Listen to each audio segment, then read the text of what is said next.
اعوذ باللہ من الشیطان الرجیم بسم اللہ الرحمن الرحیم۔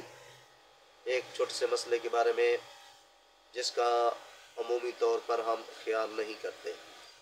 مسئلہ یہ ہے کہ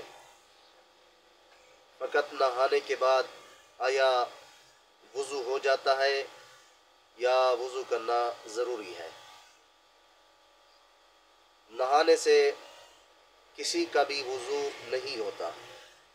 ہاں البتہ آپ سنتی غسل کر رہے ہیں، مستحبی غسل کر رہے ہیں، یا جو ہے نا واجبی کوئی غسل کر رہے ہیں، مثال کے طور پر آپ جمعے کا غسل کر رہے ہیں تو آپ کو پھر غسل کے بعد وضو کرنے کی ضرورت نہیں ہے۔